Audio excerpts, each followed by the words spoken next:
Hello and welcome back to a brand new Player 2 review discussion. And this is an awesome one. I'm joined by fellow editor at Player 2, Jess Zammit, and hello. We are both very excited to be talking about a big PS5 exclusive, Horizon Forbidden West. But firstly, how are you, Jess? I'm doing great. I mean, feeling good coming off the emotional rollercoaster of Horizon Forbidden West. Yeah, I mean, as of when we record this, a couple days before the embargo, we've both finished the game inside the last 24 hours. So there's a lot racing through our minds, a lot that we would desperately love to say that we can't just yet. Maybe stay tuned for a spoiler cast or something like that in the future. But right now we're going to talk about Horizon Forbidden West and how incredible it is. I think we can show our hand pretty early on. Yeah. And I'll leave it to you because you are our core reviewer here. It's your written review that will be up on the Player 2 website. I'm just the slacker that's mooching off this situation very nicely. What did you make of it? Where do you want to start? And what do you love about Horizon Forbidden West? I mean, the bar was high going into it. Like, I think it's pretty safe to say that for both of us at least, and I think for a lot of people, the bar is very, very high. Like, Horizon Zero Dawn was a super special game. And it's not even that it necessarily did anything groundbreaking at the time. I mean, it's cool because it has, a female protagonist, and that's even now still kind of rare. Still a bit novel, unfortunately. Yeah. The machines themselves were obviously really fascinating and interesting. We don't really see that in games up to this. In fact, still not a lot in a lot of pop culture outside of, I don't know, Terminator, but they're not like this either.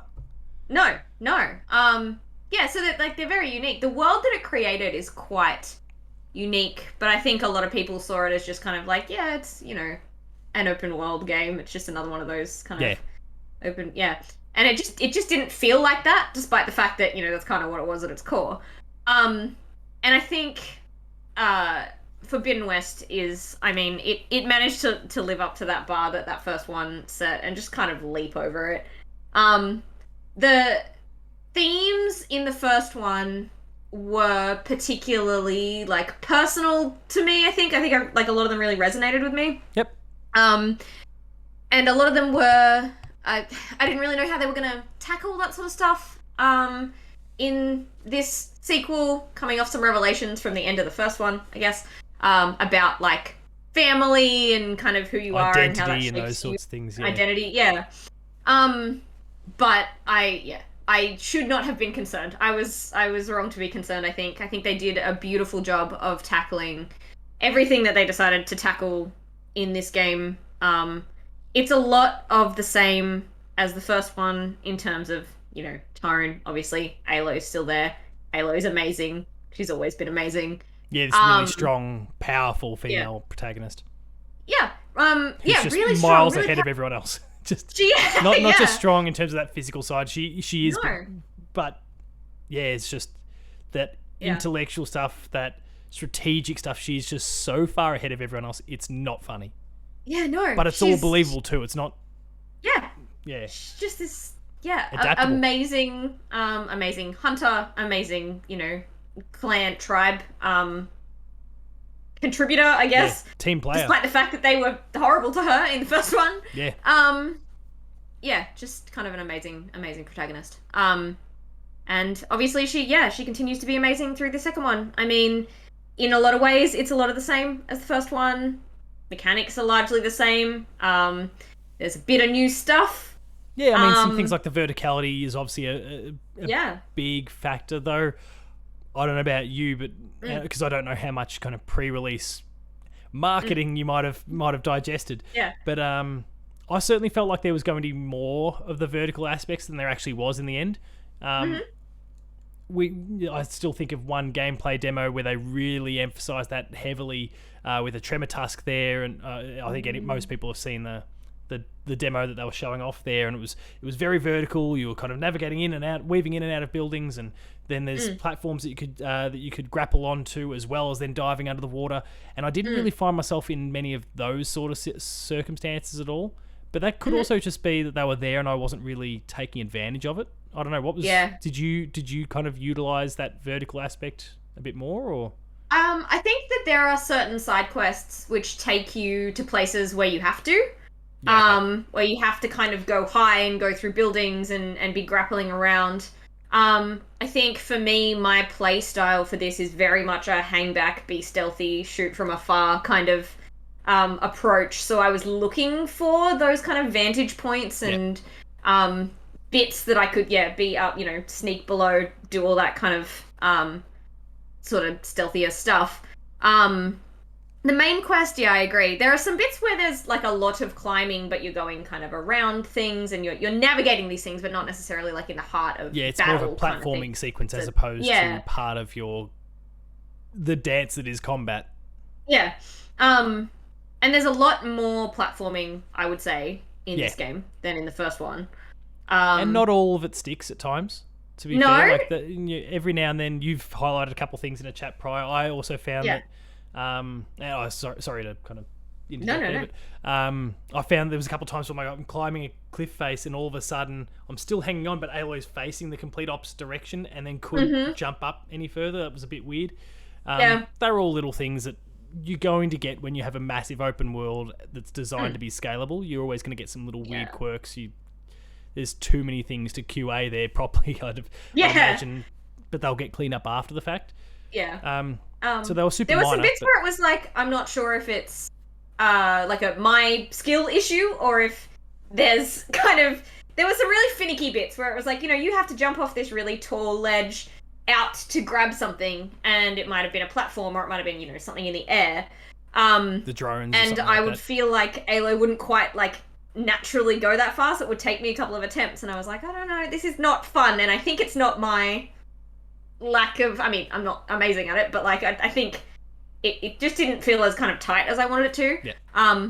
But that's literally the only gripe I have with the entire game. So Yeah, I guess there's a really fickle middle ground that they've got to strike there, because if you can go too now, as much as I love Uncharted, you have those same sort of moments and you kind of inexplicably reach it. Like it does seem like a Nathan Drake gets that little half extra jump mid-air, which is not possible. So and then as much as we just take it for granted and we move on because they're a rollicking action adventure popcorn flick style game. Yeah.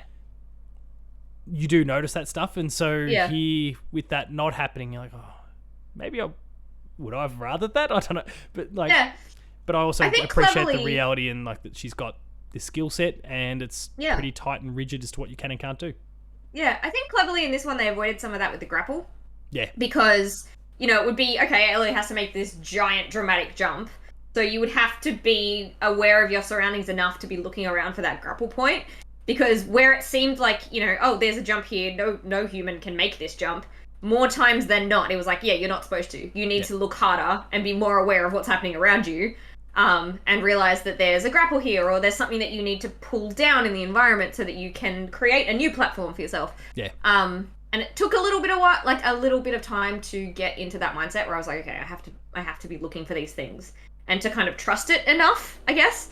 But I think once I got into the groove, there's a little bit of a learning to play by the game's rules going on, and it's not in a bad way, because obviously there's Souls games, for example, that people are forced to do that way and people adore them.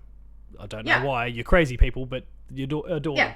This is nowhere near like it's asking different things of you in that sort of way, but they are still asking the same question. You need to play the way we want you to play it, and that extends to the combat in terms of taking down the machines in certain ways. I still think about the original Zero Dawn and my head being pounded into the ground so many times by a Thunderjaw because I just didn't acknowledge that this is how I need to take this thing down. Yeah. And so it would just wail on me. And when I finally did and embraced what the game was trying to do, I was golden from that point onwards. And it's the same here. And it led to, we were talking before we started recording, you finished the game at level... the max level cap for people is level 50. 45, 46. 45, 46. The final mission required level 35 or something. Now, you were very completist. You were going through a lot of side missions and those sort of things, whereas I wasn't playing at the same pace as you. I didn't have to do the written review, so I was able to kind of coast that little bit more. But I wanted to be done in time for this conversation. It led to a 9-hour gaming session last night to get there. and I golden pathed it to the end. So I was actually under-leveled at the end there. But because I was still playing by the rules that the game outlines and knowing what I can and can't get away with, use the focus, scan, okay, so they're weak to this and this and this. So, okay, let me use these tools. Great, now it's kind of got that corrosive damage. I've imbued it with ice and it's slowing down, and so now I'll pepper away and blast off these bits. Sure, it might take a few more hits because I'm weaker, but it doesn't matter. I'll still be able to whittle it away. Yeah. So, like, it has that rule set, and if you're willing to play by it, you're going to get the right challenge, but you're also going to have a great time, and you're going to be successful more often than not. Yeah. I mean, the difficulty, it's not an easy game.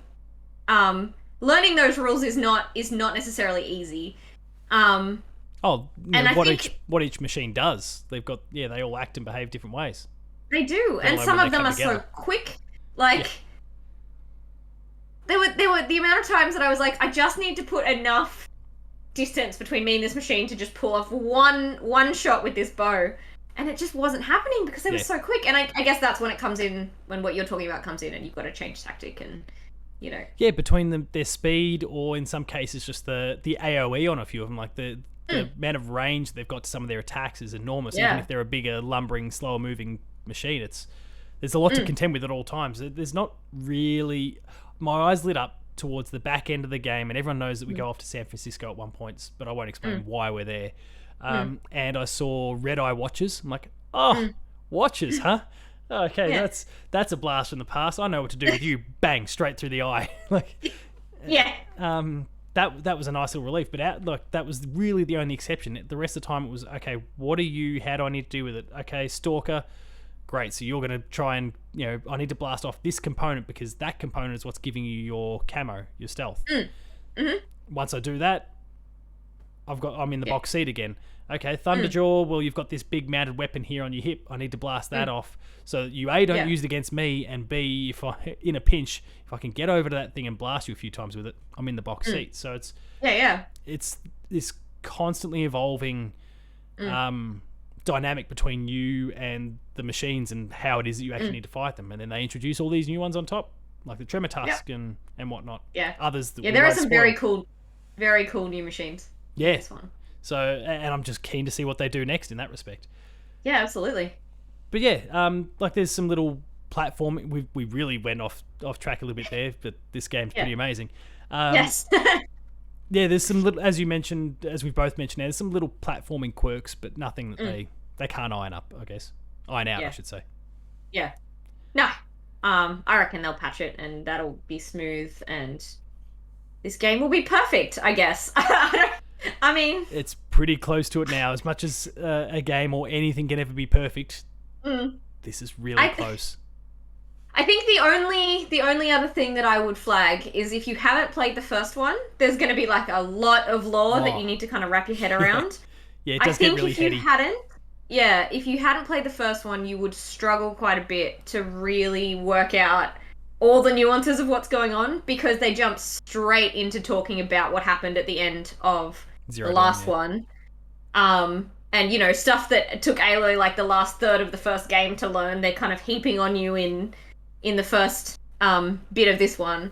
And that's fine. And, like, it's it's a sequel and you kind of expect it. But I do think, I wish it had been a little more straightforward, I guess, for a newcomer to get into. As much as I want to tell everyone just go play Horizon Zero Dawn, because that game was also amazing, and then come back to this, I think that's the only other little thing that I feel like I wish it had been a little bit better. They do have, when you boot up the game, there is a little opening movie that you can kind of rewatch it, like a recap thing. But it's there's still, I mean, there is so much of that lore that it's still a lot to keep track of, and without discussing the character any further, Ted Farrow, who's he? What is he? Why was he important? And like his name comes up a little bit early on, and if you're out, you haven't played the first, or you didn't catch that movie, or it's just been a long time. What was this guy? Is he good, bad? What is he here, or is he one of the old ones? All that sort of stuff that can be quite messy. What's Gaia? Why are we making a big deal about Gaia here at the beginning? What's Gaia do? Like that can be a lot for people. So it is part and parcel with being a sequel, but they do, as you said, they do toss you in the deep end. They do. But that story itself, yes. we do have things that we have to avoid, and we do. That's fine because we don't want to spoil the experience for people anyway. No. But what did you make of the narrative as a whole? Or the story that we've just experienced? I think it is a very natural progression for Aloy as a character. To be taking on this kind of story. Because the first one was about Aloy, growing up, kind of learning who she is, and then in the second one, Aloy kind of, to a certain extent, knows who she is and knows what she's kind of capable of, and she's taken on this role as being like a savior of one place, and now people know about her kind of across the land, and she's had to shift from just being, I'm trying to prove myself, to being this, I have to live up to this kind of this reputation, legend. This reputation. And I think, to me it was a very natural thing, a natural direction for this to go in. There are still a lot of aspects of, Aloy still trying to work out parts of who she is and why she's, who she is, and how she kind of fits into the world around her, I guess. But on that... And it's not just Aloy, there's a lot of different characters in this game, and they all come from a lot of different places and a lot of really unique kind of groups and tribes, and I think what this game does particularly well, while Aloy is amazing, is how well it builds out all of those side characters. Because you kind of have these people that, you help out as you do in like an open world game. You kind of collect a little band of companions, I guess, that sort of helping you on your quest. Yeah. And each of them has obviously their own unique set of skills, but they also have these whole lives and backgrounds outside of Aloy and outside of even necessarily like their context in the tribe and their context in the mission. And I just think they were so well rounded, and I was still learning things about them right up until the end. Oh, for sure. And there were some things that I learned that I was like, oh wow, okay, like I didn't know that. That's a neat little, like, I feel differently about you now. Like that's that gives me some more kind of context. It's another layer. And I think some of those like details that they wouldn't necessarily put in every kind of game like this. It would just be like, well, here's this person and how they're relevant to the mission. Yeah. But instead, it does such a good job of, again, like the first one did, creating such a rich world with all of these different cultures, and even within those different cultures, okay, here's how this person might react to a culture like that, and this person, and here's how, you might have those sorts of... outside of Aloy's presence, yeah. Yeah. One of the things I also found really fascinating, and you've touched on it a little bit there, like Aloy's experience in the first game, yes, there were other people around her every now and then, but it was her adventure and hers basically alone outside of whatever impact Silence would have, chirping in the ear once he kind of came into the story. Yeah. When it comes to the sequel, obviously, as you mentioned, she encounters a lot of different people from a lot of different places, but they form a party, but like that in itself is this weird experience for Aloy because she's done it all on her own so far, and now she's got to open up a little bit. So there's focuses being doled out left, right, and center for a while there. So okay, you can have it's a full on Oprah. Everybody can have a focus thing. But no, she's not doing this alone this time, and that is jarring for her for a while, and you really see this strain. Like no, I can do this. I don't need you. Until we get to the end and the final mission that we go on without spoiling anything about it. It's very much a me and the team. I can't do this alone. I need you. And that growth that you see there, that understanding of the circumstance and the fact that no matter how much I'd love to be able to protect these people, I might need to, like, I need them, that we're going to have to do this as a team and put ourselves collectively in the firing line if we want a chance to succeed. And there are some of them, like, she's so protective over them. Like, there's one character in particular who is, like, not the best at fighting. And she, well, I mean, there are a couple of them, but, like, and she'll be like, to the other members in their party, like, look after them. Like, she's kind of very, like, these are my group. I have to protect my group. And yeah, it's fun to watch. You're 100% right in everything you just said. The first journey was very much about, independent Aloy going on this journey alone. And in this, she's not necessarily good at it. She's kind of terrible at asking for help. Like she's always only relied often on herself. Yeah. And the people around her have to really be like, Aloy, no, like, listen, you can't do this by yourself. Yeah.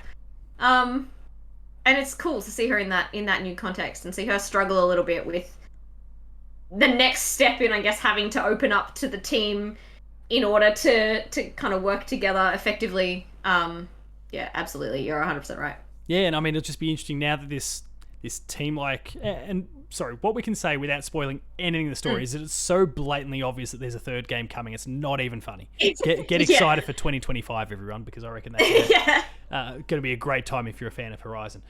But like, we end the game with this like team that's really galvanized together, and I'd love to see what would happen at this point in that third game if all of a sudden there's some little wrenches thrown into the mix that actually starts to create that little bit of strain, and what happens to the Aloy character into, does she revert back to the old way that she was, that 100% worked in a circumstance it could be even more dire than what we've just encountered in the last game. Like, it's those sorts of evolutions to the relationships that I'm really, really fascinated to see going forward as well. As interesting as they were now, and how that's caused or necessitated some change in Aloy and the way she goes about things.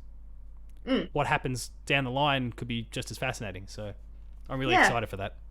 Yeah, it's very like she's gone from being a lone wolf to being kind of a leader, and like, how does she fit as a leader when she doesn't necessarily want to be one? Yeah. Yeah. And like, there are already those kind of cracks because it's a group of different people. They have very different backgrounds. They have very different views. So no. Well, I mean, without spoiling anyone who's new in the game, like, we know about the friction between Aloy and Silence from the last game, and that extends to the very beginning of the game, and that friction is never going to go away from what I can tell. So there's going to be relationships, I guess, for context for people. If we use that one as an example, there will presumably be more of these down the line, and you can see moments where people butt heads a little bit, and you're like, oh, where could this go if we have another couple of these sort of instances? It'd be really fascinating to see where it goes. We won't delve too much more into story because we'll get ourselves in trouble. Let's not. And again, we don't want to spoil that for the viewer/listener. But speaking of things that you can view, a video game that looks stunning. God, how good! It's it looks so beautiful. Like, the colors. I don't even have a TV that's got that good. Like, to be perfectly honest, my TV is, compared to probably what it should be, like, relative trash. But even on my not amazing TV, the colors of this game, incredible. It's the detail design in this game. Yeah, it's the visual design as opposed to necessarily. There's a raw horsepower component to this thing as well, but there's the artistry that's going on, the visual artistry that's. Yeah. Like, there were moments when I was noticing the differences in the detail of the different materials characters had used to put face paint on.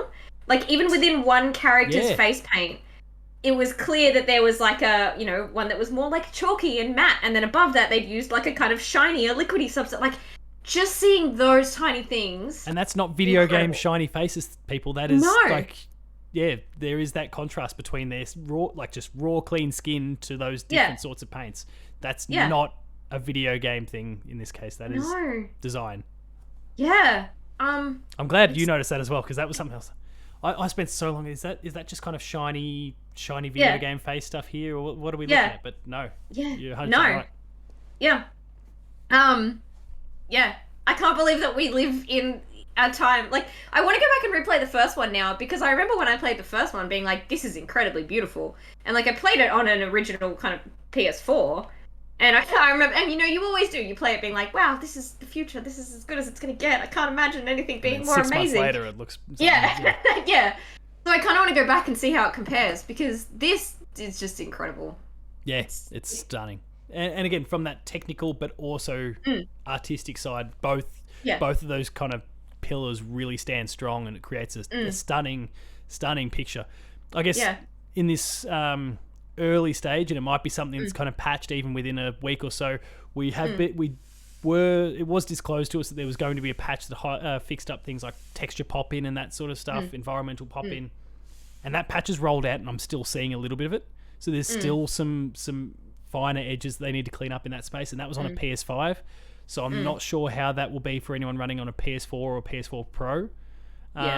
Obviously, there is a dedicated PS4 SKU of the game where things will be presumably dialed back. If they manage to get this running in the same level on a PS4 Pro. God. But anyway, so like there's a little bit of that, and there's certain mounts that really is highlight. I actually noticed it when more than any other time. I noticed it when the final credits were rolling. I'm like, oh, this is awful. Oh, really? Yeah, oh, yeah. Interesting. There was so much of it. I didn't get it that much. There's a certain, like, without spoiling anything, you're on a mount and the credits are just kind of rolling. Yeah. And yeah, so much environmental stuff all the time. So interesting. Wow. I mean, I guess maybe I was not looking as closely, but it wasn't a huge You're deal too busy for focused me. on the names, the actual stuff there, showing respect to the people who've made it, and I'm trying to pick the teeth out of it. I'm a horrible person, I'm sorry. Yeah, I guess so. I don't know. But yeah, no, there are some little moments where there's clearly like loading into the next area or whatever. But that said, compared to, I mean, I see it as an amazing testament to what the PS5 can do, though, because the loading times are almost non-existent. 100%. Like, no matter what you're doing, there were times when I would be able to pick this game up and be like, okay, I'll play an hour of it on my lunch break, and that is so, like, I haven't been able to do that in a really long time. Because the hardware has just not been able to cope with these huge games that are coming out. And this, obviously, built for the PS5. That helps. But, yeah, it does. But, you know, from starting up the game instantly, and I guess because you can kind of just jump straight back in, from, you know, wherever you were. Yeah. Yeah, it's so quick. Yeah, it's near on instant. It's pretty incredible. Yeah, fast traveling, near instant, like it's, And while we're kind of on this path of the presentation sort of component there, we've spoken about the visuals. We should also address the voice acting, the soundtrack, that whole audio experience, because it is equally as incredible. From the voice actors and the faces and names and faces we already know that have just done such an incredible job in the first game. From, you know, Ashley Birch, obviously as Aloy was exceptional, but we've learned about some other actors that are in the game as well. Yes. Yes. Carrie-Anne Moss is one example. Yes, but you're looking at me like, yep. But you know, from the old faces to the new, it is incredible what they've done in that space. There's so much weight to everything that everyone says. There's exceptional writing, but there's still the delivery that needs to match it, and they've just got the right talent here. Everything really hits the mark. There's nothing at any point that I recall. Now, admittedly, I haven't done nearly as much side stuff as you, but there's nothing that I've encountered where someone said something like, oh, no, that doesn't feel right, or that doesn't hit the way they intended. Everything carries the weight that it should. Yeah, I agree. Punchlines aren't common, but even the occasional punchline is... It hits right. Yeah, it does. And... yeah, look, Carrie-Anne Moss does an amazing job in this game, because she does an amazing job in everything, and, you know, I love her.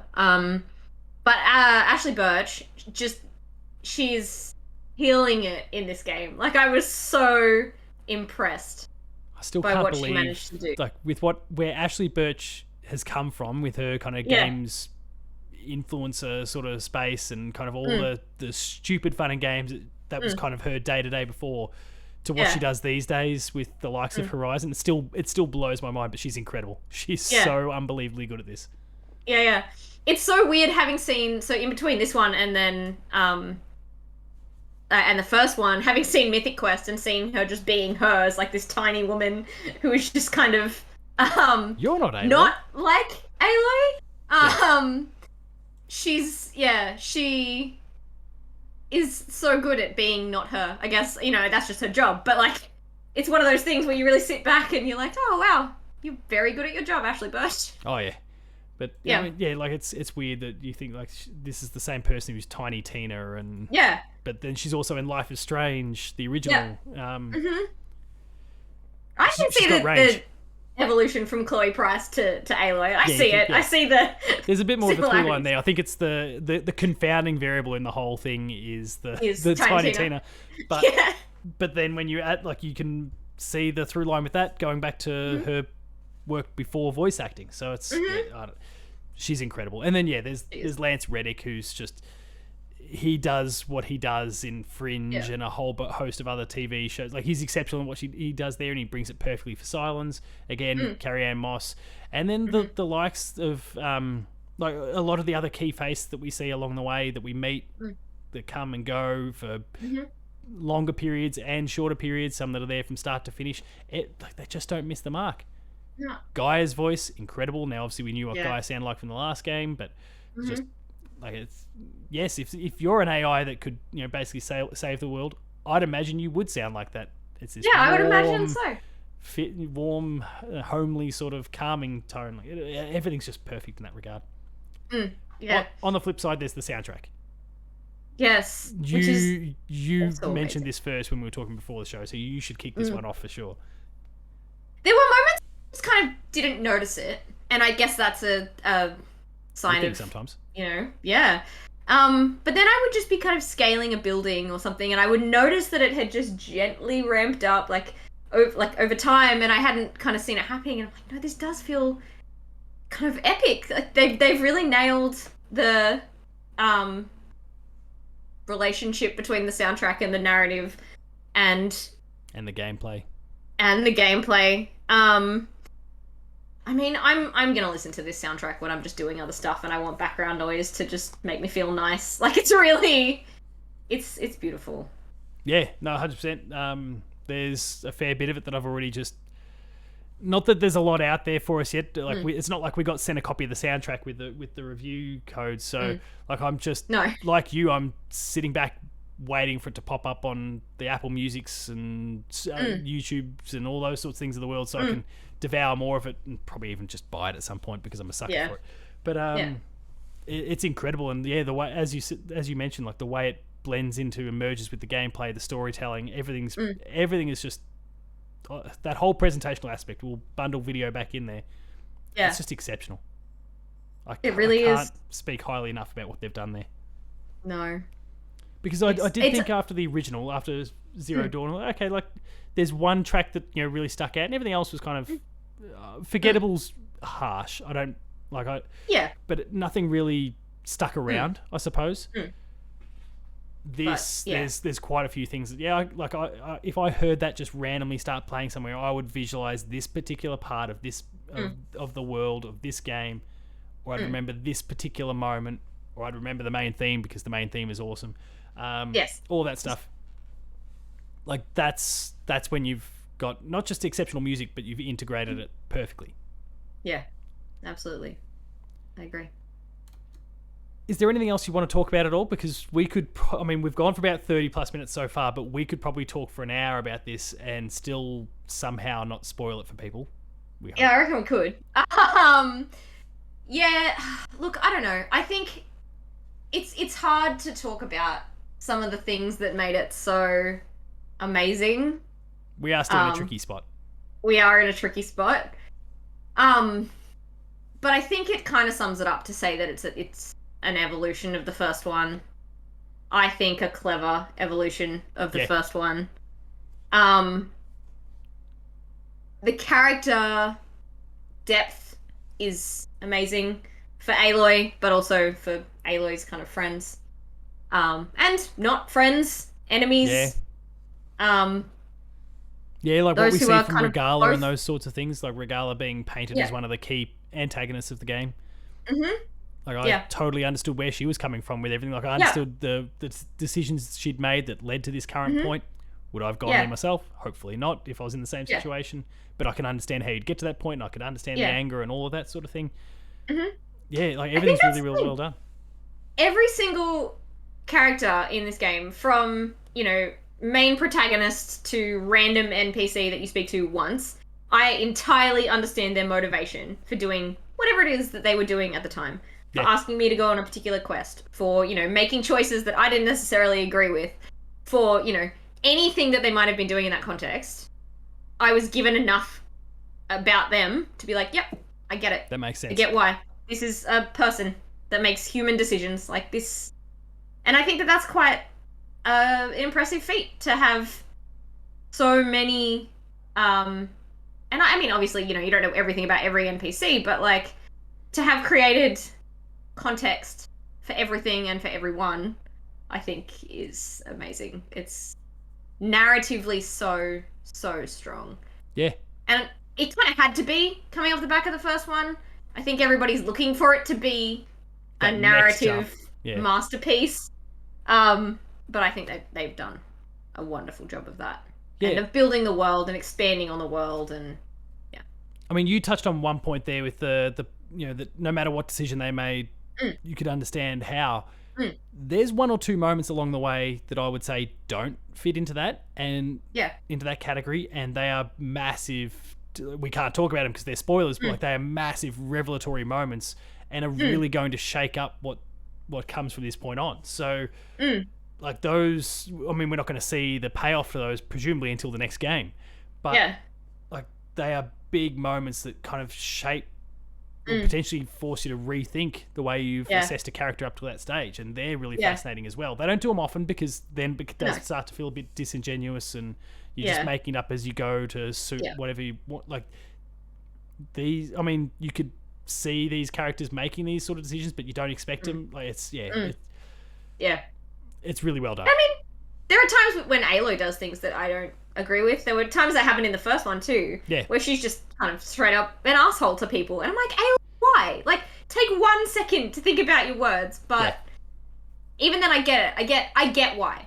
I disagree with it. We know the origins, so we know kind of how she can be a bit abrasive or a bit blunt. A little abrasive, yeah. That's a nice way to put it. Yeah. Well, she's not an asshole to anyone, but no. Yeah. It's mince her interesting words. because she's so often so empathetic and so willing to see everybody's sides and trying to be diplomatic, and when she isn't, sometimes in her own personal life, it's kind of like, wow, this is a big deal. Yeah. And it has more impact. Yeah. Now we're starting to dance close to spoilers, so we'll cut it there before we do anything that we're going to regret. But Jess, by the time that people are watching and or listening to this, the review embargo is up. Your review is available on the Player 2 website. Yep. You've done an incredible job powering through this and having put about 60 hours in up to this point with still the review to write as of when we discuss this game. Yep. Congratulations on all of that, but where should people go to see what you're up to? Look, I'm going to continue spending as much time in this world as I possibly can, in the Horizon world, obviously in the real world, but as much time as I can, even post this mammoth effort of for review. But you will be able to find me writing about presumably other stuff on Player 2 or on Twitter at @Jess. Awesome. Paul James Games for myself. Player 2 AU for the website. Make sure to go check out Jess's review there. We've also got a Player 2 Plays on the YouTube channel that I put together from the earliest parts of the game, so don't fret about spoilers, it's safe. Obviously, you've checked out the review discussion. Go check out a whole bunch of others. There's awesome review discussions that we've been putting up around the likes of Dying Light 2 and other titles recently, so go check those out as well.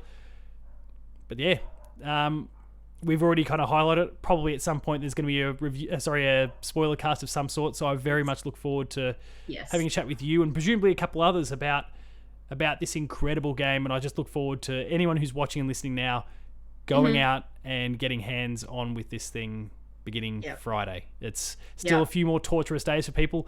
Dodgy move by Sony there to drop the embargo, almost a whole week beforehand, because that's a lot of time that people just need to sit there and go, it's amazing and I can't play it.